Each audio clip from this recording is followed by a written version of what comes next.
Seminar Maut.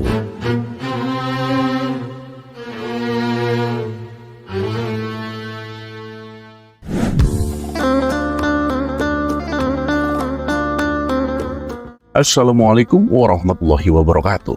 Semoga semua kebaikan terlimpah kepada kita semua. Amin ya rabbal alamin. Dikisahkan beberapa pemuka agama dan tokoh masyarakat yang sering berselisih dengan Abu Nawas sedang berunding menyusun sebuah rencana. Mereka ingin mempermalukan Abu Nawas di hadapan orang banyak. Kawan-kawan, aku ada ide nih. Kita adakan seminar dan kita suruh Abu Nawas berpidato. Nah, nanti kita lemparkan pertanyaan-pertanyaan yang sulit, usul salah satu dari mereka. Tapi seminarnya membahas tentang apa? Kalau soal ilmu agama, Abu Nawas pasti menguasainya, ujar yang lain. Bagaimana kalau membahas ilmu astronomi? Pasti dia akan kelimpungan. Dengan begitu dia akan ditertawakan oleh orang-orang yang hadir, timpal yang lainnya. Nah, ini aku setuju. Ide bagus, sahut mereka serempak. Dan akhirnya mereka pun mendatangi rumah Abu Nawas untuk menjalankan rencananya. Abu Nawas, kedatangan kami ke sini untuk memintamu berpidato di sebuah seminar. Apakah kamu bersedia? Kamu kan terkenal sebagai orang yang pandai, makanya kami memilihmu, Abu Nawas, pinta mereka. Abu Nawas pun hanya terdiam sejenak. Ia merasa ada yang tidak beres dengan maksud mereka. Tapi jika ia menolak, pasti mereka akan menyebarkan kabar bahwa Abu Nawas adalah seorang pengecut. Baiklah, aku bersedia. Kapan seminarnya diadakan? Tanya Abu Nawas. Besok siang. Jangan sampai tidak datang ya, Abu Nawas, jawab mereka. Hari yang ditentukan pun tiba. Orang-orang ramai berkumpul untuk mendengarkan pidato Abu Nawas. Ketika Abu Nawas datang, ia langsung dipersilakan naik ke atas mimbar. Ini saatnya kita memalukan Abu Nawas. Kita akan melemparkan pertanyaan-pertanyaan yang sulit, ujar salah satu dari mereka. Setelah berdiri di atas mimbar, Abu Nawas pun memulai pidatonya.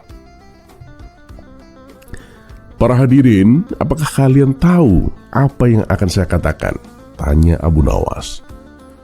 Tentu saja tidak tahu, Tuan Abu, jawab mereka serempak. Kalau kalian tidak mengetahuinya, lalu apa gunanya saya berbicara di sini? Jawab Abu Nawas. Lalu ia turun dari mimbar. Para tokoh masyarakat yang ingin mempermalukannya menjadi marah.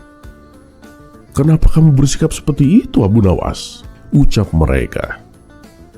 Loh, kalian kan mengaku pintar, tapi kalian tidak tahu apa yang akan aku katakan. Jadi apa gunanya aku berpidato? Jawab Abu Nawas sambil pergi meninggalkan acara. Dan keesokan harinya mereka kembali menemui Abu Nawas. Kali ini mereka berpura-pura meminta maaf dan kembali memintanya untuk berpidato. Abu Nawas pun menyetujuinya.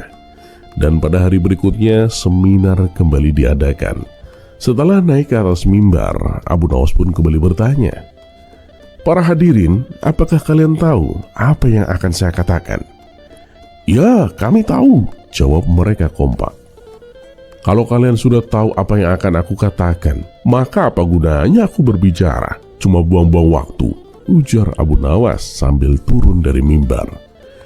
Para hadirin kembali bingung dan kesal. Salah satu dari mereka kemudian berkata, aku punya ide bagus. Kalau Abu Nawas bertanya lagi, kita bagi dua kelompok. Satu kelompok menjawab tidak tahu, satu lagi menjawab tahu. Pasti dia akan bingung. Semuanya setuju dengan rencana itu. Mereka pun kembali mendatangi Abu Nawas untuk mengundangnya kembali berpidato sekali lagi. Baiklah, tapi ini yang terakhir ya. Kalian sudah mengundangku 3 kali, ucap Abu Nawas. Hari yang dinanti pun tiba. Ini adalah kesempatan terakhir mereka untuk mencemooh Abu Nawas. Setelah naik ke atas mimbar, Abu Nawas pun bertanya, para hadirin, apakah kalian tahu apa yang akan aku katakan? Sesuai rencana, sebagian menjawab, Ya, kami tahu. Dan sebagian lagi menjawab, tidak tahu. Namun, jawaban itu tidak membuat Abu Nawas kelimpungan. Ia justru tertawa. Baiklah kalau begitu. Yang sudah tahu, tolong sampaikan kepada yang belum tahu ya, ujar Abu Nawas lalu turun dari mimbar dan pulang dengan tenang. Rencana mempermalukan Abu Nawas pun gagal total. Mereka semua terheran-heran dengan kecerdikannya. Dan akhirnya para tokoh masyarakat dan pemuka agama pun memutuskan untuk menemui Abu Nawas kembali. Abu Nawas, kami tahu kadang kita sering berselisih pendapat denganmu. Tapi dengan aksi-aksimu hari ini, kami sepakat bahwa kamu memang orang yang sangat cerdik, Abu Nawas. Tapi kami penasaran, sebenarnya apa sih yang akan kamu katakan kemarin? Abu Nawas pun tertawa dan menjawab, yang ingin aku katakan kalian semua sudah tahu. Nah, sebenarnya kalian ini ingin mencemoohku kan? Makanya aku melemparkan pertanyaan itu berulang kali. Sejak awal kalian datang, aku sudah punya firasat.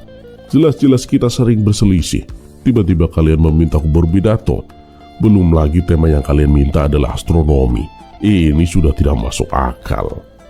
Dengar ya kawan-kawan, berselisih pendapat itu wajar, tapi jangan sampai dijadikan permusuhan dong, kata Abu Nawas menasehati.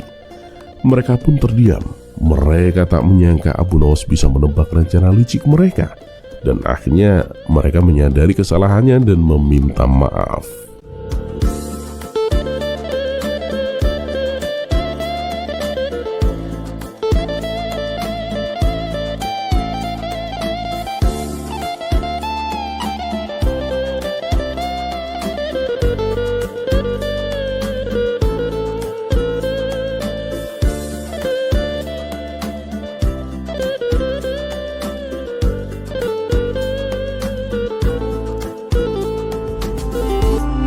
Kisah selanjutnya, berat dan mengapung.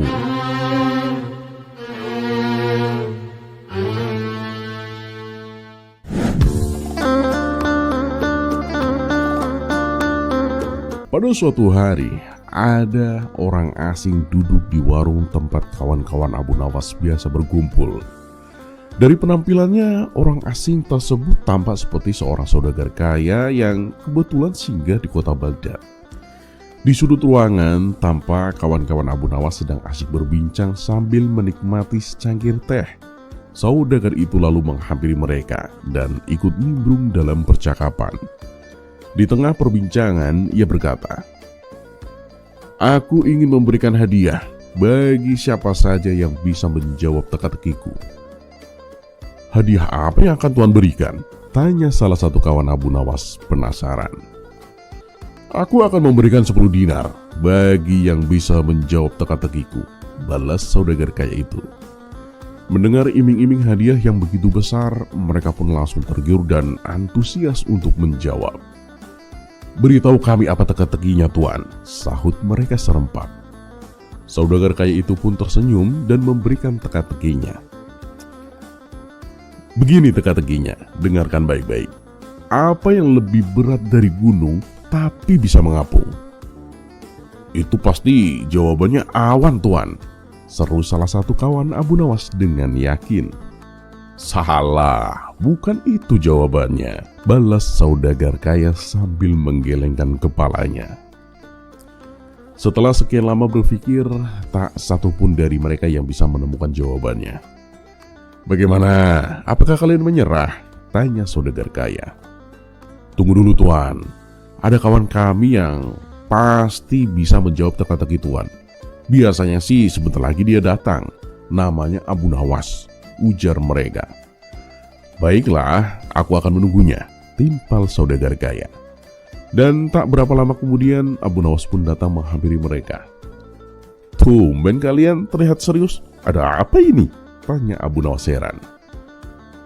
"Gini Abu Nawas, kami sedang ditantang menjawab teka-teki saudagar ini. Jika bisa menjawab dengan benar, akan diberi hadiah 10 dinar Abu Nawas.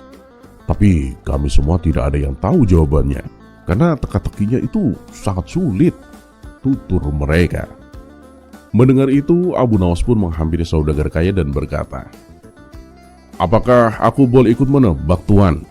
"Silahkan, siapa saja boleh menebak," balas saudagar kaya dengan ramah. "Baiklah Tuan, beritahu aku apa teka-tekinya," pinta Abu Nawas. "Gini teka-tekinya, apa yang lebih berat daripada gunung tapi bisa mengapung?" tanya saudagar kaya. Abu Nawas pun tersenyum dan menjawab dengan mantap. "Jawabannya adalah masa lalu, Tuan." "Ya, kamu benar," timpal saudagar kaya sambil menghela nafas, lalu menyerahkan hadiah 1000 dinar kepada Abu Nawas sebelum pergi meninggalkan mereka. Sementara itu, kawan-kawan Abu Nawas masih kebingungan dengan jawaban yang terdengar aneh, namun ternyata tepat. "Ya Abu Nawas, kenapa jawabannya masa lalu?" tanya mereka kemudian. Abu Nawas pun tersenyum dan menjelaskan, "Begini kawan, sebab masa lalu itu begitu berat karena membawa semua kenangan dan pengalaman, tetapi ia senantiasa mengapung di pikiran kita."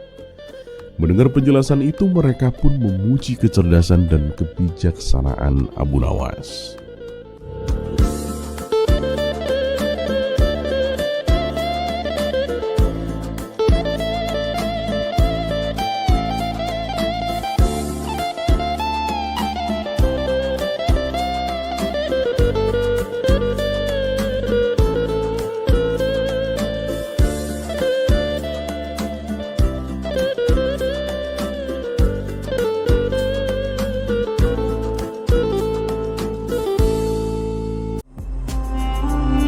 Kisah selanjutnya.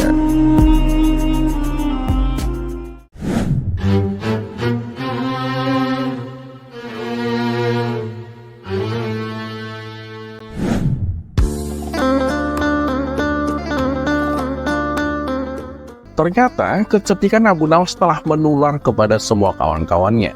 Sudah tak jarang lagi mereka semua menyelesaikan masalahnya dengan sendiri. Sehingga suasana tongkrongan Abu Nawas kini makin seru, karena satu persatu dari mereka menceritakan pengalamannya masing-masing dalam menyelesaikan masalah. Atau setidaknya bisa terhindar dari masalah hanya dengan bermodal kata-kata. Bahkan tak jarang Abu Nawas memuji mereka yang dirasa level kecerdikannya hampir menyamai Abu Nawas. Salah satu kecerdikan kawan Abu Nawas adalah dalam kisah kali ini, yang bisa membalikan situasi 180 derajat hingga memenangkan dirinya. Berikut kisah lengkapnya. Di suatu pagi yang cerah, Baginda Raja terlihat sangat gembira. Dan untuk meluapkan kegembiraannya, ia duduk di taman istana sambil bersenandung. Sang permaisuri yang melihat hal itu pun lalu menghampirinya. "Kelihatannya kamu sedang bahagia sekali," tanya sang permaisuri. "Benar istriku, hari ini aku dapat kabar yang sangat baik," jawab Baginda Raja. "Memangnya kabar baik apa hingga membuatmu sampai sebahagia itu?" tanya sang permaisuri penasaran. "Tadi malam aku bermimpi berjalan-jalan di taman surga yang indah. Nah, di dalamnya ada istana megah yang terbuat dari permata dan mutiara. Saat aku memasukinya, tiba-tiba ada suara misterius berkata kepadaku. Suara itu mengatakan kalau belum saatnya aku memasuki istana itu. Kelak istana itu akan menjadi milikku, asalkan aku berbuat adil untuk rakyatku dan juga mengasihi rakyat miskin. Seketika aku terbangun dari mimpiku. Mulai sekarang permaisuri, aku akan menyayangi dan mengasihi semua rakyatku," kata Baginda Raja. Di saat itulah terlintas di benak Baginda Raja sosok Abu Nawas. "Selama ini aku sering mengerjai Abu Nawas. Aku akan panggil dia. Aku akan minta maaf kepadanya," pikir Baginda Raja. Maka beberapa pengawal istana diperintah untuk memanggil Abu Nawas. Tapi Paduka, bukankah Abu Nawas telah gila? Semenjak kematian ayahnya dan ketika Paduka menyuruh dia untuk menjadi hakim, ia berperilaku seperti orang tak waras, tutur salah satu pengawal. "Sudah, bilang saja padanya kalau aku sudah tidak menginginkannya untuk menjadi hakim," balas Baginda Raja. Lalu berangkatlah beberapa pengawal menuju rumah Abu Nawas. Dan sesampainya di sana, mereka langsung dibentak oleh Abu Nawas. "Mau apa lagi kalian kesini? Pergi!" Ardik Abu Nawas berpura-pura gila. "Kami diutus Paduka Raja untuk meminta Tuan Abu datang ke istana. Dan kata Paduka Raja, beliau sudah tidak menginginkan Tuan Abu untuk menjadi hakim," jawab salah satu pengawal. Sejenak Abu Nawas terdiam. Dalam hati ia bertanya-tanya, "Kalau itu memang benar, lalu apa tujuan Baginda Raja memanggilku?" Karena penasaran, Abu Nawas pun ikut bersama para pengawal berangkat ke istana. Dan tentunya masih dengan tingkah berpura-pura gila. Singkat cerita, datanglah Abu Nawas menghadap Baginda Raja. "Hei Harun, kau selalu saja mengganggu istirahatku. Ada apa kau menyuruhku datang kemari?" tanya Abu Nawas. Karena mengira Abu Nawas sudah gila, Baginda Raja tak marah saat Abu Nawas memanggil hanya namanya saja. "Iya Abu Nawas, aku minta maaf. Tujuanku memanggilmu kemari karena aku mau minta maaf. Karena selama ini kan aku sering mengerjaimu. Aku juga tak akan lagi memaksamu untuk menjadi hakim," kata Baginda Raja. Abu Nawas pun terkejut dengan perubahan pada diri Baginda Raja. Ia tak lagi mudah marah, malah bersikap santun kepada dirinya meskipun Abu Nawas telah berbuat tidak sopan. "Bagaimana kalau kita makan-makan Abu Nawas? Apalagi kalau menunya hidangan ikan, pasti nikmat dan lezat," ajak Baginda Raja. Dan tanpa pikir panjang, Abu Nawas menyetujui ajakan tersebut. Kemudian Baginda Raja memerintahkan salah satu prajurit memanggil seorang nelayan untuk membawakan ikan. Tidak berselang lama, datanglah nelayan itu dengan membawa ikan-ikan permintaan dari Baginda Raja. Ternyata sang nelayan adalah kawan Abu Nawas yang juga cerdik seperti dirinya. Setelah memberikan ikannya, Baginda Raja menghadiahi sang nelayan berupa uang sejumlah 1.000 dinar dan mempersilahkan sang nelayan untuk pulang. Saat si nelayan melangkah pergi, sang permaisuri berkata kepada Baginda Raja, "Paduka, uang yang kau berikan itu terlalu besar. Itu bisa membuat iri para prajurit istana. Mereka pasti akan merasa dibeda-bedakan," protes sang permaisuri. "Ya sudah, nanti semua prajurit akan saya naikkan upahnya menjadi 5.000 dinar," balas Baginda Raja. "Prajurit kita kan jumlahnya ribuan.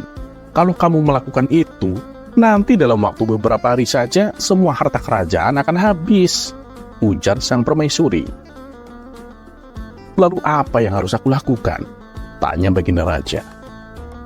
"Panggil nelayan tadi dan tanyakan padanya, apakah ikan itu jantan atau betina. Jika ia menjawab betina, katakan kamu tidak menyukainya. Dan bila ia menjawab jantan, maka katakan juga bahwa kamu tidak menyukainya. Lalu suruh dia mengembalikan uangnya dan beri dia uang sesuai dengan harga yang wajar," saran sang permaisuri. Abu Nawas yang masih berada di situ berkata kepada Baginda Raja, "Harun, jangan mau diperdaya oleh seorang wanita. Tak perlu kau panggil nelayan itu, percuma saja." Akan tetapi Baginda Raja tak menghiraukannya. Ia tetap memanggil si nelayan dan bertanya kepadanya, "Nelayan, ikan yang kau berikan tadi jantan atau betina?" Si nelayan lalu mencium lantai di mana ikan itu diletakkan. "Ampun Paduka yang mulia, ikan ini bukan jantan, bukan pula betina, karena ikan ini telah dikebiri Paduka," jawab si nelayan. Baginda Raja pun tertawa mendengar jawaban tersebut dan memberinya tambahan uang 4.000 dinar. Saat si nelayan berjalan keluar istana, satu keping uang dinar jatuh ke lantai. Ia pun mengambilnya dengan cara membungkuk. Melihat hal itu, sang permaisuri kembali berkata kepada Baginda Raja, "Alangkah rendahnya sifat orang ini, sampai tak dapat berpisah dengan uang 1 dirham pun." Kemudian Baginda Raja hendak memanggil kembali nelayan tersebut. "Harun, jangan hentikan nelayan itu. Percuma saja, biarkan dia pergi," cegah Abu Nawas. Lagi-lagi Baginda Raja tidak menuruti saran Abu Nawas. Ia tetap memanggil kembali si nelayan. "Hei nelayan, betapa rendah dan hinanya dirimu. 1 dirham saja tidak kau relakan diambil orang. Padahal kan kau sudah punya uang yang cukup banyak dariku," kata Baginda Raja kepada si nelayan. "Maaf Paduka Yang Mulia, saya bukanlah orang yang hina. Uang hanya 1 dirham, siapa juga yang mau mengambilnya? Saya hanya menghargai dan mengagungkan kepingan uang 1 dirham. Karena di kepingan uang tersebut terukir gambar Paduka Yang Mulia. Jika uang itu aku tinggalkan di tanah, pasti akan terinjak-injak oleh orang yang lewat. Dan itu berarti tidak menghormati Paduka Yang Mulia," tutur si nelayan menjelaskan. Mendengar jawaban si nelayan, Baginda Raja kembali menjadi sangat gembira dan memerintahkan bendahara istana untuk memberinya lagi tambahan uang sejumlah 4.000 dinar. Setelah nelayan tersebut meninggalkan istana, Abu Nawas kembali berkata, "Harun, bukankah sudah aku katakan untuk jangan menghentikannya? Meskipun dia hanya seorang nelayan, tapi dia itu sangat cerdik, Harun." Baginda Raja kemudian menjawab, "Ternyata aku lebih gila darimu, Abu Nawas. Padahal kau telah menasehatiku, tapi aku tidak mau mendengarkannya. Malah menuruti wanita yang justru membuatku kehilangan banyak uang."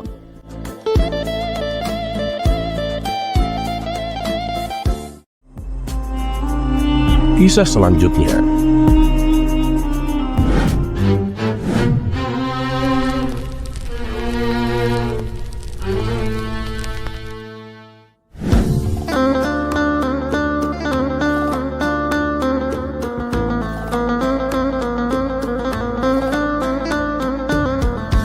Kisah si cerdas Abu Nawas memang tak ada habisnya.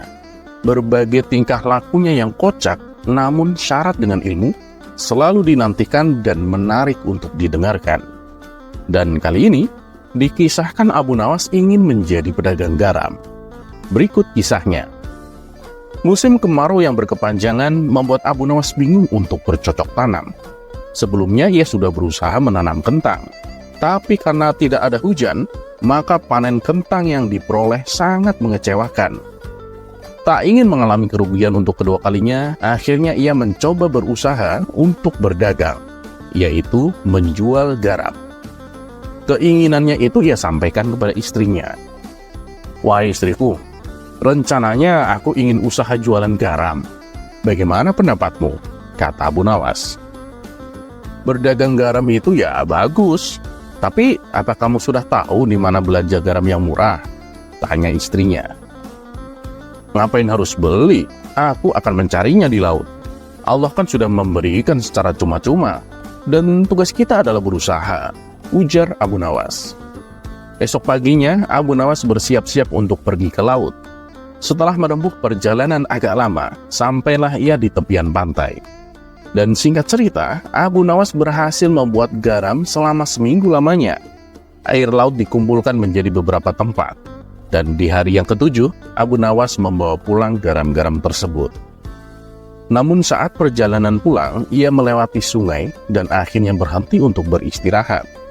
Abu Nawas meletakkan sekarung garam pada tumbuhan kayu. Ia segera mandi lalu makan buah-buahan di hutan. Abu Nawas pun merasa sangat kenyang. Akhirnya rasa kantuk pun mulai menghampirinya. "Bila aku tidur di sini, nanti garamku bisa dicuri orang. Lebih baik garam ini aku sembunyikan dulu saja," pikir Abu Nawas. Seketika itu Abu Nawas pun langsung melihat ke suatu tempat yang aman. Ia langsung mengambil sekarung garam dan meletakkannya di sana. Setelah selesai, ia kemudian berjalan ke sebuah pohon rindang untuk tidur istirahat. Beberapa saat kemudian, Abu Nawas pun terbangun, lalu bergegas mengambil sekarung garam miliknya. "Aku harus cepat pulang, pasti istriku sudah lama menungguku," ucap Abu Nawas. Dan setibanya di rumah, Abu Nawas terdengar berteriak memanggil sang istri. "Istriku, istriku, ini aku sudah pulang membawa garam," kata Abu Nawas. Lalu Abu Nawas meletakkan karung garamnya di sebuah alas yang sudah dipersiapkan. Begitu istrinya membuka karung garam itu, ia pun heran. "Loh, mana garamnya?" tanya sang istri. Di mana ya tadi aku letakkan? Emang nggak ada di dalam karung? Wah, ternyata bener. Garamku dicuri orang sewaktu aku tidur tadi. Padahal aku sudah sembunyikan di tempat yang aman. Dan nggak mungkin rasanya ada orang yang mengetahuinya. Tutur Abu Nawas. Memangnya kamu sembunyikan di mana karung garamnya? Tanya sang istri kembali. Ya biar aman aku sembunyikan di dalam sungai, jawab Abu Nawas. Sang istri pun hanya bisa menggelengkan kepala mendengar perkataan suaminya itu. Maka langsung tersebarlah kabar bahwa Abu Nawas menjual garam misterius, karena garam itu bisa hilang secara misterius.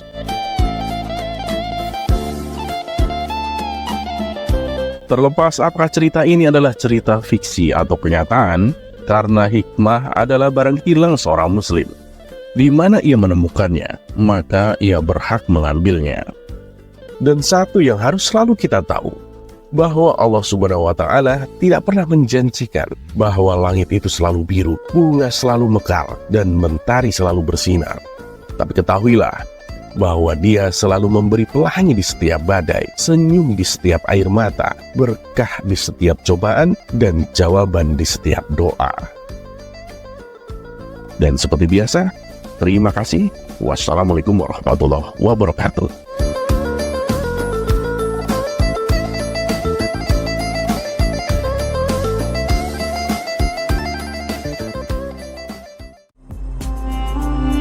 Kisah selanjutnya.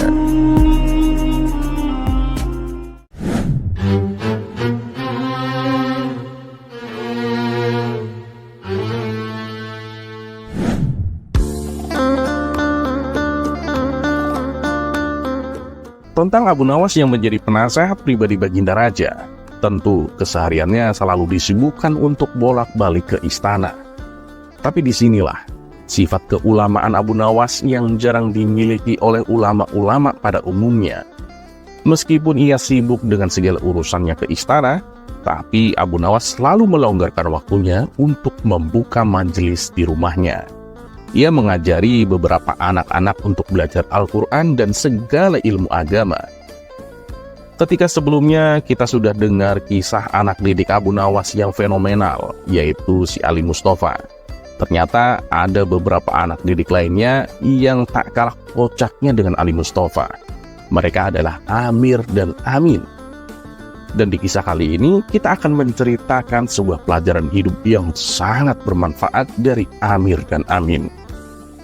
Jadi dikisahkan suatu hari saat di majelis, Abu Nawas berkata kepada murid-muridnya bahwa besok akan ada ujian pelajaran yang diadakan pagi hari. Maka dari itu semua murid-muridnya diharap supaya datang tepat waktu, tidak boleh terlambat. Dan ujian pelajaran akan berakhir sebelum waktu duhur. Singkat cerita, saat esok harinya, semua murid sudah berkumpul di majelis Abu Nawas. Namun ternyata dari sekian muridnya, ada 2 orang anak yang datangnya terlambat, yaitu Amir dan Amin. Mereka datang menjelang waktu duhur, dikarenakan mereka bangunnya kesiangan. Tapi sebelum memasuki majelis, kedua murid ini membuat suatu kesepakatan. Nanti kalau ditanya Tuan Guru kenapa kita terlambat, jawab saja karena keledai yang kita naiki kakinya pincang, jalannya pelan banget, jadi kita terlambat. Usul salah satu dari mereka yang bernama Amir. Usulan tersebut langsung diiyakan oleh si Amin, murid satunya. Maka masuklah kedua anak ini ke dalam majelis Abu Nawas. Kenapa kalian terlambat? Tanya Abu Nawas. Maaf Tuan Guru, keledai yang kami naiki kakinya pincang, jalannya lambat banget, jadi kami terlambat Tuan Guru, jawab mereka berdua. Ini kan waktunya sudah hampir habis, kalian gak mungkin bisa ikut ujian, kata Abu Nawas. Berilah kami kesempatan Tuan Guru, kami juga ingin ikut ujian, pinta kedua anak itu. Sejenak Abu Nawas terdiam, dengan penuh memperhatikan. Ia merasakan gelagat bahwa kedua muridnya ini mengada-ngada alasan. Mereka sudah mulai berani berkata bohong. Kalian berdua yakin kalau keterlambatan kalian karena keledai yang kalian naiki kakinya pincang? Tanya Abu Nawas memastikan. "Bener Tuan Guru, jalannya lambat banget." "Ya, jadi kami terlambat," balas kedua muridnya. "Ya sudah, besok pagi kalian bisa ikut ujian susulan. Tapi kalian gak boleh terlambat lagi," ujar Abu Nawas. Mendengar itu, Amir dan Amin pun merasa senang. Karena yang pertama, gurunya tidak menanyakan lebih jauh kenapa mereka terlambat. Dan yang lebih penting, mereka masih bisa ikut ujian. Dan keesokan harinya, datanglah mereka berdua ke majelis Abu Nawas untuk mengikuti ujian susulan. Lalu Abu Nawas pun membagikan kertas ujian kepada kedua muridnya tersebut. Dan kali ini Abu Nawas mengawasinya dengan ketat. Ia sengaja duduk di hadapan mereka agar tidak ada yang mencontek atau saling memberitahu hasil jawabannya. Ketika Amir dan Amin mulai membaca pertanyaan ujiannya, keringat dingin langsung keluar. Wajah mereka terlihat sangat panik. Karena ternyata pertanyaannya bukanlah seputar pelajaran agama, melainkan pertanyaannya adalah kaki keledai sebelah mana yang pincang. Walhasil, atas pertanyaan tersebut, Amir dan Amin jawabannya berbeda-beda. Si Amir menjawab kaki keledai yang pincang adalah sebelah kanan. Dan si Amin menjawab kaki sebelah kiri. Setelah jawaban tersebut diserahkan kepada Abu Nawas, ia pun tersenyum sembari menatap kedua muridnya itu. "Jawaban kalian mana yang benar? Kaki sebelah kiri atau sebelah kanan? Atau jangan-jangan kalian telah berbohong?" tanya Abu Nawas. Karena sudah tidak bisa mengelak lagi, Amir dan Amin pun lalu mengaku bahwa mereka terlambat karena bangunnya kesiangan, bukan karena pincangnya kaki keledai yang mereka naiki. Abu Nawas pun lalu menasehati, "Sebenarnya kalau kalian jujur dari awal, itu jauh lebih baik. Saya tahu kalian pintar, apalagi dengan pelajaran agama, dan kalian akan dengan mudah menjawab ujian kemarin. Tapi tahukah kalian kenapa saya memberikan pertanyaan ini? Karena saya ingin kalian jujur. Tidak menutup kemungkinan kalian kelak akan menjadi seorang ulama. Percuma kalian pintar ilmu agama, tapi suka berbohong. Justru itu akan sangat berbahaya. Karena bohongnya seorang ulama bisa berdampak pada orang banyak. Mereka akan mengikuti kebohongan tersebut, karena mereka mengira itu adalah benar. Jadi anak-anakku, Amir, Ali, yang saya minta dari kalian, mulailah sejak dini untuk berkata jujur. Paham?" kata Abu Nawas menasehati. "Paham Tuan Guru, kami minta maaf." "Sekali lagi kami minta maaf Tuan Guru," jawab mereka serempak. Kedua muridnya ini pun akhirnya menyadari akan kesalahannya dan berjanji tidak akan pernah lagi berkata bohong dan akan selalu bersikap jujur.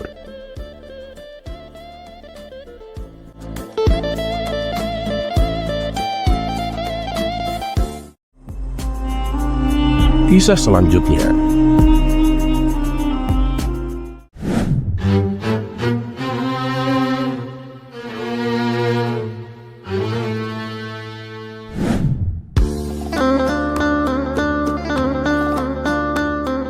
Bercerita tentang kecerdikan Abu Nawas memang tidak akan ada habisnya, apalagi ketika ia menghadapi jebakan-jebakan dari Baginda Raja.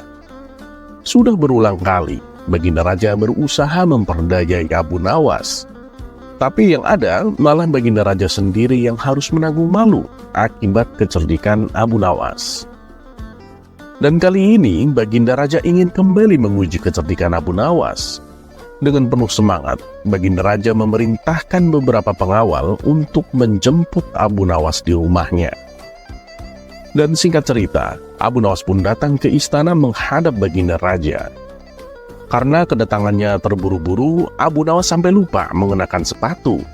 Ia memasuki istana hanya beralaskan sendal. Melihat hal itu, terbesit di benak Baginda Raja sebuah ide baru untuk menjebak Abu Nawas.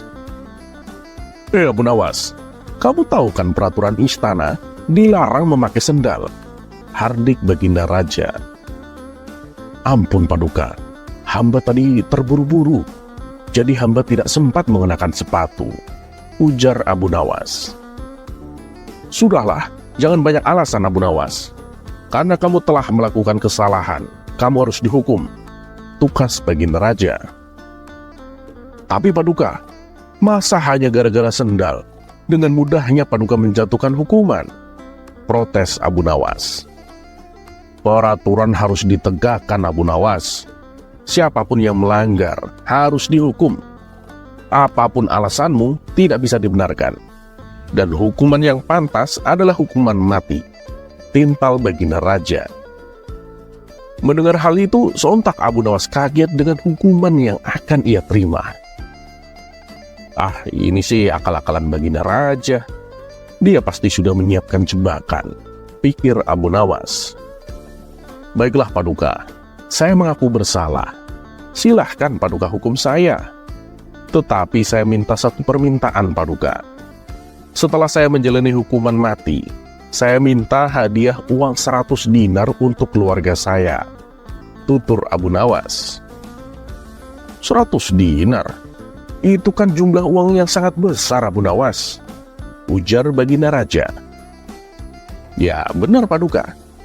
Tapi istri dan anak-anak saya kan berhak mendapatkan kebahagiaan selepas kematian saya, balas Abu Nawas. Baiklah, permintaanmu saya kabulkan, ucap Baginda Raja. Maka Baginda Raja memerintahkan salah satu pengawal untuk mengambil seekor anak ayam yang masih kecil. Lalu anak ayam itu diberikannya kepada Abu Nawas. Tentu saja hal ini membuat Abu Nawas bingung dengan maksud Baginda Raja. Untuk apa anak ayam ini Paduka? Yang saya mintakan uang 100 dinar, bukan anak ayam Paduka, kata Abu Nawas. Jangan khawatir Abu Nawas, uang 100 dinar sudah aku siapkan. Dan anak ayam yang kau pegang itu akan menentukan bagaimana cara kamu dihukum mati. Silahkan dibunuh dengan cara apapun, terserah kamu. Tapi ingat, saya juga akan membunuhmu persis seperti cara kamu membunuh anak ayam itu, terang Baginda Raja. Jadi hukuman mati yang akan hamba jalani itu sesuai dengan cara anak ayam ini mati Paduka? Tanya Abu Nawas memastikan. Ya, benar Abu Nawas. Silakan, kamu bunuh anak ayam itu, perintah Baginda Raja. Sejenak Abu Nawas terdiam. Ia pun langsung memutar otak supaya bisa lolos dari hukuman mati. Cepat Abu Nawas, jangan diam saja. Kalau kamu tidak tega membunuh anak ayam itu, tidak apa-apa. Berarti kamu lebih memilih untuk dihukum gantung. Silahkan, tentukan sendiri pilihanmu, bentak Baginda Raja. Namanya saja Abu Nawas, dalam kondisi apapun selalu muncul ide cemerlang di otaknya. Perlahan Abu Nawas mengangkat anak ayam itu. Lalu ia dekatkan pantat anak ayam itu ke mulutnya. Dengan menahan rasa jijik, Abu Nawas meniup-niup pantat anak ayam tersebut secara berulang-ulang. Melihat hal itu, Baginda Raja menjadi bingung. Ya Abu Nawas, maksudmu apa? Saya menyuruhmu untuk membunuhnya, ucap Baginda Raja. Ya ini saya sedang melakukannya Paduka, balas Abu Nawas. Baginda Raja pun bertambah bingung dengan jawaban Abu Nawas. Maksudmu bagaimana Abu Nawas? Tanya Baginda Raja tak mengerti. Ya beginilah cara saya membunuh anak ayam Paduka. Saya tiup pantat anak ayam ini supaya perutnya penuh dengan angin. Lama-kelamaan pasti dia akan mati, kata Abu Nawas menjelaskan.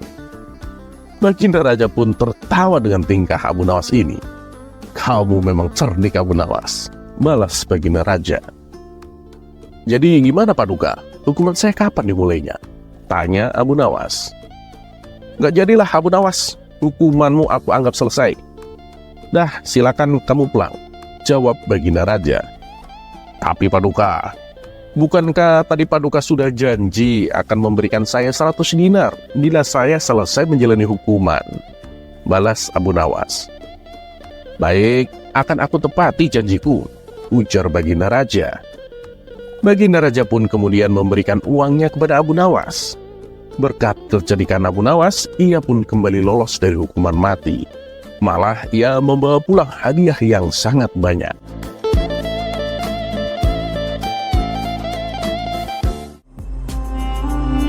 kisah selanjutnya.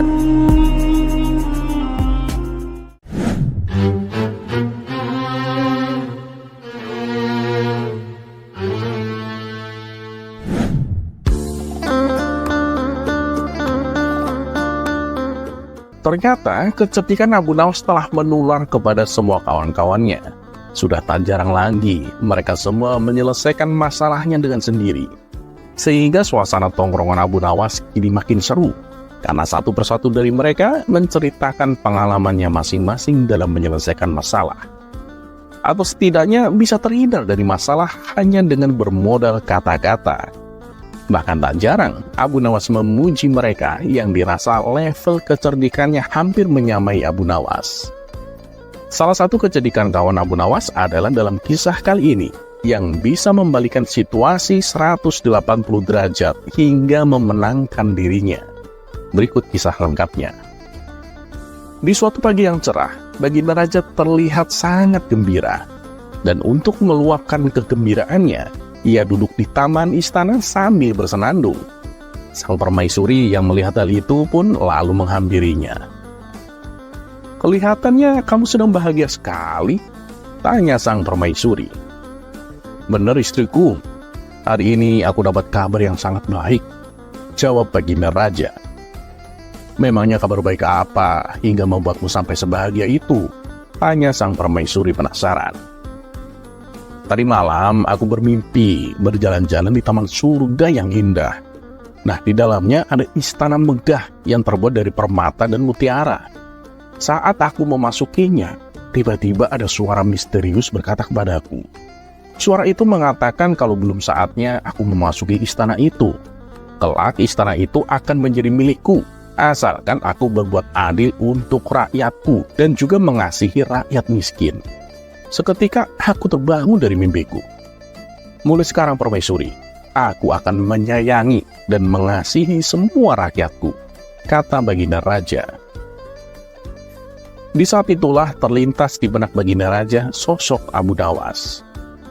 "Selama ini aku sering mengerjai Abu Nawas. Aku akan panggil dia. Aku akan minta maaf kepadanya," pikir Baginda Raja. Maka beberapa pengawal istana diperintah untuk memanggil Abu Nawas. Tapi Paduka, bukankah Abu Nawas telah gila?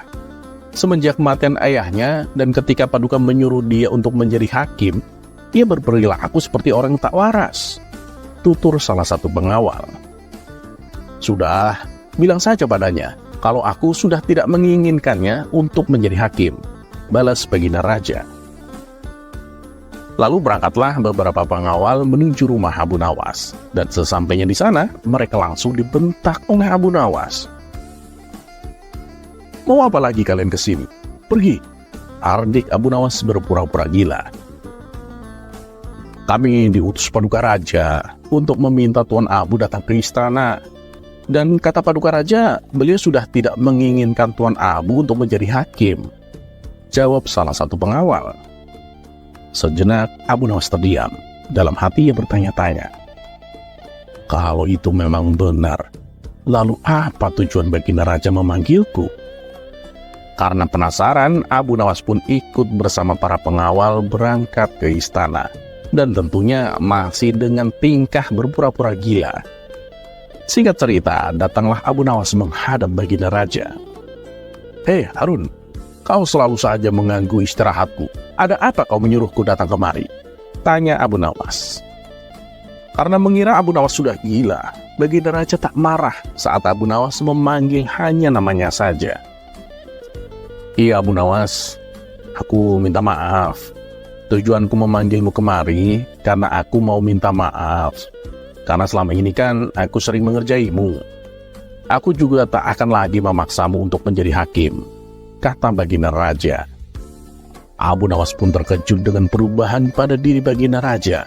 Ia tak lagi mudah marah, malah bersikap santun kepada dirinya meskipun Abu Nawas telah berbuat tidak sopan. "Bagaimana kalau kita makan-makan Abu Nawas? Apalagi kalau menunya hidangan ikan, pasti nikmat dan lezat," ajak Baginda Raja. Dan tanpa pikir panjang, Abu Nawas menyetujui ajakan tersebut. Kemudian Baginda Raja memerintahkan salah satu prajurit memanggil seorang nelayan untuk membawakan ikan. Tidak berselang lama, datanglah nelayan itu dengan membawa ikan-ikan permintaan dari Baginda Raja. Ternyata sang nelayan adalah kawan Abu Nawas yang juga cerdik seperti dirinya. Setelah memberikan ikannya, Baginda Raja menghadiahi sang nelayan berupa uang sejumlah 1.000 dinar dan mempersilahkan sang nelayan untuk pulang. Saat si nelayan melangkah pergi, sang permaisuri berkata kepada Baginda Raja, "Paduka, uang yang kau berikan itu terlalu besar. Itu bisa membuat iri para prajurit istana. Mereka pasti akan merasa dibeda-bedakan," protes sang permaisuri. "Ya sudah, nanti semua prajurit akan saya naikkan upahnya menjadi 5.000 dinar," balas Baginda Raja. "Prajurit kita kan jumlahnya ribuan. Kalau kamu melakukan itu, nanti dalam waktu beberapa hari saja semua harta kerajaan akan habis," ujar sang permaisuri. "Lalu apa yang harus aku lakukan?" tanya Baginda Raja. "Panggil nelayan tadi dan tanyakan padanya, apakah ikan itu jantan atau betina. Jika ia menjawab betina, katakan kamu tidak menyukainya. Dan bila ia menjawab jantan, maka katakan juga bahwa kamu tidak menyukainya. Lalu suruh dia mengembalikan uangnya dan beri dia uang sesuai dengan harga yang wajar," saran sang permaisuri. Abu Nawas yang masih berada di situ berkata kepada Baginda Raja, "Harun, jangan mau diperdaya oleh seorang wanita. Tak perlu kau panggil nelayan itu, percuma saja." Akan tetapi Baginda Raja tak menghiraukannya. Ia tetap memanggil si nelayan dan bertanya kepadanya, "Nelayan, ikan yang kau berikan tadi jantan atau betina?" Si nelayan lalu mencium lantai di mana ikan itu diletakkan. "Ampun Paduka yang mulia, ikan ini bukan jantan, bukan pula betina, karena ikan ini telah dikebiri Paduka," jawab si nelayan. Baginda Raja pun tertawa mendengar jawaban tersebut dan memberinya tambahan uang 4.000 dinar. Saat si nelayan berjalan keluar istana, satu keping uang dinar jatuh ke lantai. Ia pun mengambilnya dengan cara membungkuk. Melihat hal itu, sang permaisuri kembali berkata kepada Baginda Raja, "Alangkah rendahnya sifat orang ini, sampai tak dapat berpisah dengan uang 1 dirham pun." Kemudian Baginda Raja hendak memanggil kembali nelayan tersebut. "Harun, jangan hentikan nelayan itu, percuma saja, biarkan dia pergi," cegah Abu Nawas. Lagi-lagi Baginda Raja tidak menuruti saran Abu Nawas. Ia tetap memanggil kembali si nelayan. "Hei nelayan, betapa rendah dan hinanya dirimu. 1 dirham saja tidak kau relakan diambil orang. Padahal kan kau sudah punya uang yang cukup banyak dariku," kata Baginda Raja kepada si nelayan. "Maaf Paduka yang mulia, saya bukanlah orang yang hina. Uang hanya 1 dirham, siapa juga yang mau mengambilnya? Saya hanya menghargai dan mengagungkan kepingan uang 1 dirham, karena di kepingan uang tersebut terukir gambar Paduka yang mulia. Jika uang itu aku tinggalkan di tanah, pasti akan terinjak-injak oleh orang yang lewat. Dan itu berarti tidak menghormati Paduka yang mulia," tutur si nelayan menjelaskan. Mendengar jawaban si nelayan, Baginda Raja kembali menjadi sangat gembira dan memerintahkan bendahara istana untuk memberinya lagi tambahan uang sejumlah 4.000 dinar. Setelah nelayan tersebut meninggalkan istana, Abu Nawas kembali berkata, "Harun, bukankah sudah aku katakan untuk jangan menghentikannya? Meskipun dia hanya seorang nelayan, tapi dia itu sangat cerdik Harun." Baginda Raja kemudian menjawab, "Ternyata aku lebih gila darimu Abu Nawas. Padahal kau telah menasehatiku, tapi aku tidak mau mendengarkannya. Malah menuruti wanita yang justru membuatku kehilangan banyak uang."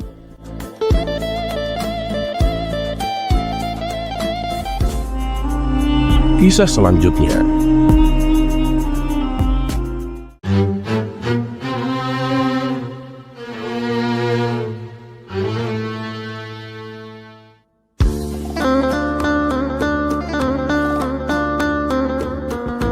Abu Nawas memang seringkali memberikan pelajaran yang berharga hanya melalui cara yang sederhana. Seperti di kisah-kisah sebelumnya, di mana Abu Nawas berhasil mengungkap menteri yang berkhianat hanya dengan bermodalkan sorbannya yang kusam dan berbau apek. Begitu pula saat Abu Nawas mengungkap misteri di balik pencurian yang marak terjadi. Ia berhasil menemukan pelakunya hanya bermodalkan kayu. Dan pada kisah kali ini, Abu Nawas memberikan pelajaran berharga untuk Baginda Raja hanya dengan media segentong air. Kisah ini bermula ketika Baginda Raja akan berburu di hutan. Kala itu, Baginda Raja memerintahkan para pembantunya untuk menyiapkan semua peralatan dan perbekalan untuk selama berburu. Berbeda dengan acara berburu sebelumnya, kali ini Baginda Raja mengajak serta Abu Nawas. Kemudian Baginda Raja meminta Abu Nawas untuk membantunya membawakan perbekalan. Di situ Abu Nawas dipersilahkan memilih sendiri barang yang akan dibawanya. Tanpa pikir panjang, Abu Nawas justru memilih gentong tempat air minum yang cukup besar. Baginda Raja dan para prajurit heran dengan pilihan Abu Nawas. Bahkan ada beberapa orang yang menertawakannya. Mereka menganggap Abu Nawas bodoh, karena Abu Nawas lebih memilih gentong air yang besar dan berat, padahal masih banyak barang lain yang lebih kecil dan ringan. Rasa penasaran pun hinggap di benak Baginda Raja. Baginda Raja tahu betul bahwa Abu Nawas bukanlah orang yang bodoh. Tapi kenapa Abu Nawas justru memilih barang yang berat? Pasti ada maksud di balik pilihannya. Baginda Raja lalu bertanya kepada Abu Nawas, "Ya Abu Nawas, kenapa kamu pilih barang bawaan yang paling berat?" Mendengar pertanyaan itu, Abu Nawas hanya tersenyum dan kemudian membalas, "Ya nanti Paduka juga akan tahu sendiri." Karena tidak mau berlama-lama, Baginda Raja pun memerintahkan pasukannya untuk mulai perjalanan. Selama perjalanan, tentu saja Abu Nawas menjadi orang yang terakhir. Ia berjalan paling belakang karena beratnya membawa gentong air. Tetapi perjalanan yang lumayan jauh mengharuskan rombongan berhenti untuk istirahat sejenak. Di saat itulah mereka membutuhkan air untuk menghilangkan rasa dahaganya. Tentu saja Abu Nawas menjadi orang yang paling dicari karena Abu Nawas yang membawa perbekalan air minum. Setelah perjalanan dilanjutkan, gentong air yang dibawa Abu Nawas mulai berkurang isinya dan menjadi lebih ringan. Abu Nawas pun tak lagi berjalan di belakang. Ini ia berjalan di tengah-tengah para rombongan. Setelah istirahat kedua, ketiga, dan seterusnya, gentong air yang dibawa Abu Nawas pun semakin berkurang. Sampai kemudian gentongnya kosong sama sekali. Karena gentongnya yang berisi air sudah kosong, tentu saja Abu Nawas meninggalkannya. Sehingga Abu Nawas pun bisa berjalan di samping Baginda Raja di barisan terdepan. Melihat hal itu, Baginda Raja Harun ar-Rasyid tersenyum. Kini Baginda Raja telah mendapatkan jawaban atas pertanyaan yang diajukan sebelum berangkat itu. "Kamu memang cerdik Abu Nawas," ujar Baginda Raja dalam hati.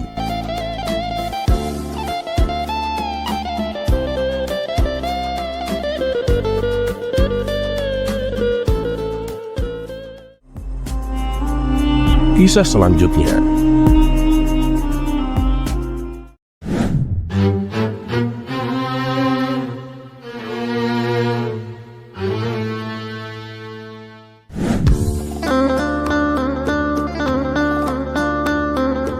Di suatu pagi yang cerah, Abu Nawas memutuskan untuk membuka praktek pengobatan di rumahnya. Awalnya, para tetangga merasa ragu.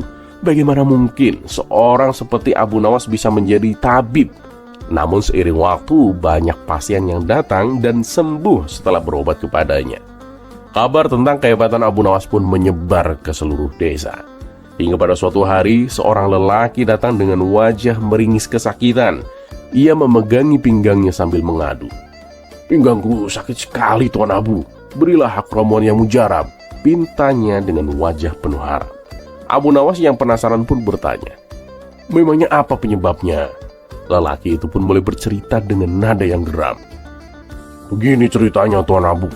Kemarin waktu aku pulang dari berdagang, aku mendapati istriku tidur tanpa busana. Aku curiga kalau istriku berselingkuh. Lalu ketika aku melihat keluar jendela, di bawah ada seorang pria tanpa busana sedang berdiri tak jauh dari kamarku. Abu Nawas pun mengangkat alisnya. Lalu? Ya, karena saking emosinya, aku langsung mengambil barang terdekat dan menjatuhkannya ke pria itu. Ternyata barang yang aku jatuhkan adalah gentong besar Tuan Abu. Dan gara-gara itu, sekarang pinggangku merasa sakit sekali Tuan Abu. Abu Nawas pun mengangguk-ngangguk mendengar kisah itu. Ia pun berkata, kamu harus lebih waspada terhadap istrimu. Awasi dia, jangan sampai lengah. Ini ramuannya, diminum 2 kali sehari, pagi dan malam. Insya Allah sakit pinggangmu akan segera sembuh. Lelaki itu pun mengucapkan terima kasih dan membayar Abu Nawas lalu pergi. Tak lama setelah itu datang seorang lelaki lain. Wajahnya juga meringis kesakitan sambil memegangi pinggangnya. Tuan Abu, pinggangku rasanya mau patah Tuan. Berikan aku obat yang paling manjur Tuan, pintanya. Abu Nawas pun merasa ada yang aneh. Waduh, kenapa bisa begitu? Apa yang terjadi? Tanya Abu Nawas penasaran. Lelaki itu pun menghela nafas dan menjawab. Begini Tuan Abu, kemarin waktu aku sedang berjemur di depan rumah, tiba-tiba ada gentong besar jatuh dari atas rumah tetangga dan menimpa saya Tuan. Mata Abu Nawas pun membelalak. Hah? Gentong jatuh dari rumah tetangga? Pikir Abu Nawas. Seketika ia pun teringat pada pasien sebelumnya. Ini pasti ada hubungannya, pikir Abu Nawas. Namun ia tetap menjaga ketenangan. Ia memberikan ramuan yang sama dan berkata, minumlah ini 2 kali sehari, insya Allah sembuh.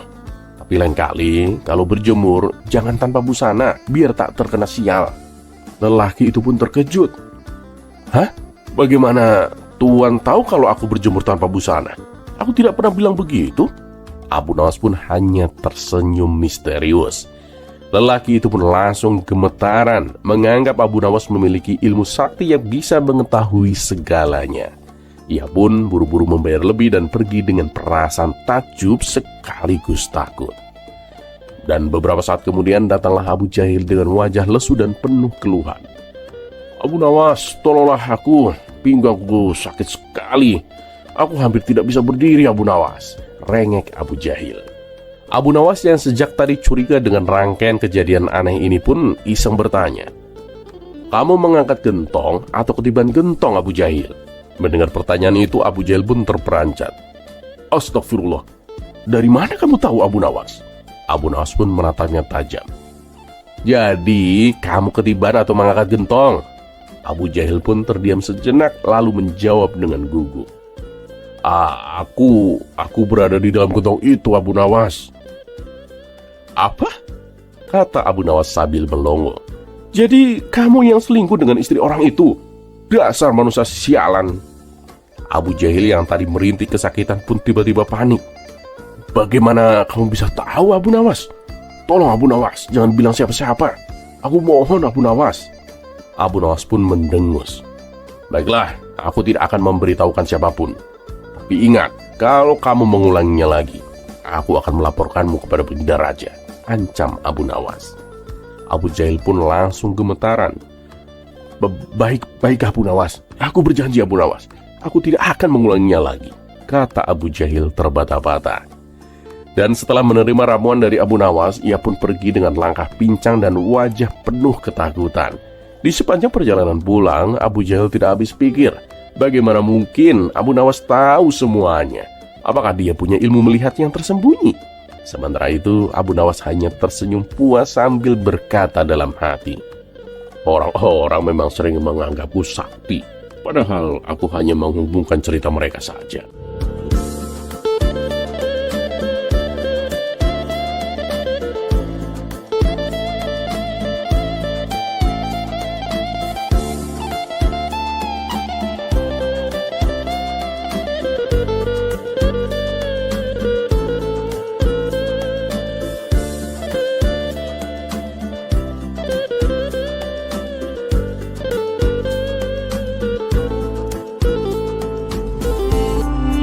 kisah selanjutnya.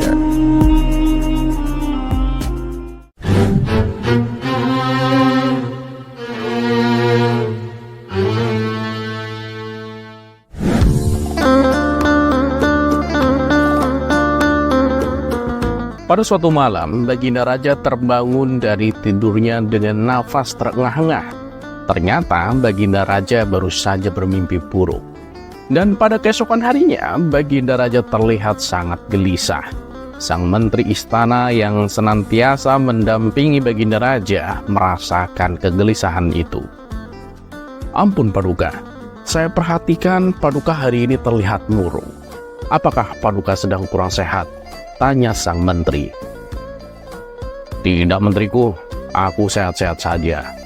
Hanya saja tadi malam aku mengalami mimpi buruk yang begitu membekas dalam pikiran dan membuatku gelisah, jawab Baginda Raja. Sang menteri lalu memberikan saran. Kalau begitu, lebih baik Paduka utarakan saja mimpi tersebut kepada ahlinya. Jika terus-menerus dipendam, nanti akan mempengaruhi kesehatan Paduka. Ya, benar juga katamu. Kalau begitu, panggilkan peramal istana untuk datang kemari. Perintah Baginda Raja. Singkat cerita, datanglah seorang peramal menghadap Baginda Raja. Baginda Raja kemudian menceritakan mimpinya. Semalam aku bermimpi aneh sekali. Di dalam mimpiku, aku melihat semua gigiku menjadi tanggal. Kira-kira pertanda apa itu? Ampun Paduka yang mulia, mimpi yang dialami Paduka itu pertanda kurang baik. Mimpi itu berarti kesialan akan menimpa Paduka. Setiap gigi yang tanggal, itu berarti seorang anggota keluarga Paduka akan meninggal. Nah, jika semua gigi tanggal, berarti dalam waktu dekat ini, semua anggota keluarga Paduka akan meninggal dunia, kecuali Paduka sendiri. Jelas si peramal. Ramalan pertanda buruk dari si peramal itu membuat Baginda Raja marah. Penafsiran macam apa itu? Lancang sekali kamu, bentak Baginda Raja. Kemudian Baginda Raja memerintahkan prajuritnya untuk memberikan hukuman cambuk kepada si peramal. Di hari berikutnya, Baginda Raja kembali memanggil peramal yang lain. Maka datanglah si peramal kedua menghadap Baginda Raja. Baginda Raja kembali menceritakan mimpinya. Ampun Paduka, kalau mimpi tentang gigi tanggal, hamba kurang tahu. Hamba bukan ahlinya Paduka. Keahlian hamba itu khusus membahas mimpi tentang bertemu hewan besar ataupun makhluk halus Paduka, kata si peramal beralasan. Ah, peramal macam apa kamu ini? Masa menafsir mimpi kayak gini aja nggak becus? Prajurit, beri dia hukuman cambuk, perintah Baginda Raja. Akhirnya hukuman juga dijatuhkan kepada peramal kedua. Dan hari berikutnya, Baginda Raja kembali memanggil para peramal lainnya. Tetapi karena takut dihukum, mereka tak mau datang dengan alasan sakit. Tiba-tiba datanglah Abu Nawas ke istana menghadap Baginda Raja. Abu Nawas, ada apa datang kemari? Tanya Baginda Raja. Hamba dengar Paduka sedang mencari peramal atas mimpi Paduka, kata Abu Nawas. Ya, benar Abu Nawas, tapi ramalan mereka itu semua malah membuatku jengkel, ujar Baginda Raja. Kalau boleh tahu, mimpi apa yang Paduka alami? Barangkali hamba bisa menafsirkannya, kata Abu Nawas dengan percaya diri. Mana mungkin kamu bisa, Abu Nawas? Kamu itu kan bukan peramal, kok mau menafsir mimpi? Abu Nawas, ucap Baginda Raja heran. Ya, itu sih terserah Paduka saja. Mau percaya syukur, nggak percaya juga nggak apa-apa Paduka, jawab Abu Nawas enteng. Baginda Raja pun akhirnya menceritakan perihal mimpinya kepada Abu Nawas. Nah, menurutmu apa arti mimpiku itu, Abu Nawas? Tanya Baginda Raja. Abu Nawas berpikir sejenak. Waduh, setauku sih kalau mimpi gigi tanggal itu berarti ada salah satu keluarga yang akan mati. Sedangkan mimpi Baginda Raja ini giginya tanggal semua. Itu berarti dalam waktu dekat semua keluarga Baginda Raja akan meninggal. Tapi kalau aku sampaikan apa adanya, pasti Baginda Raja akan menghukumku, pikir Abu Nawas dalam hati. Bagaimana Abu Nawas? Apakah kamu sudah menemukan arti mimpiku? Tanya Baginda Raja kembali. Dengan kecerdikannya, Abu Nawas menjawab, "Sudah Paduka. Alhamdulillah, berbahagialah Paduka. Mimpi Paduka tersebut pertanda sangat baik. Paduka adalah orang yang paling beruntung di dunia ini." "Ah Abu Nawas, kamu jangan hanya menghiburku. Semua peramal yang aku tanyai bilang kalau mimpiku ini pertanda buruk. Tapi kamu bilang mimpiku ini pertanda baik. Kenapa bisa begitu?" tanya Baginda Raja. "Jadi begini Paduka, arti mimpi Paduka ini, Paduka akan tetap hidup lebih lama dari semua anggota keluarga Paduka," jawab Abu Nawas dengan mantap. Mendengar perkataan Abu Nawas itu, tampaklah senyum mengembang di wajah Baginda Raja. Ia terlihat sangat puas dengan jawaban Abu Nawas. "Nah, ini nih begini jawaban yang aku mau. Tapi tak kusangka Abu Nawas, ternyata kamu peramal yang hebat juga ya. Sebagai hadiah atas kehebatanmu itu, terimalah 5 keping emas ini," kata Baginda Raja dengan puas. Sebenarnya jika diperhatikan, jawaban peramal-peramal sebelumnya sama persis dengan jawaban Abu Nawas. Hanya saja yang membedakan adalah cara penyampaiannya. Peramal pertama berbicara apa adanya tanpa memikirkan akibatnya, sedangkan Abu Nawas menjawab dengan lebih bijak, sehingga Baginda Raja pun merasa senang dan memberikannya hadiah. Pesan dari cerita ini adalah saat menyampaikan kebenaran, gunakanlah cara yang benar dan bijak.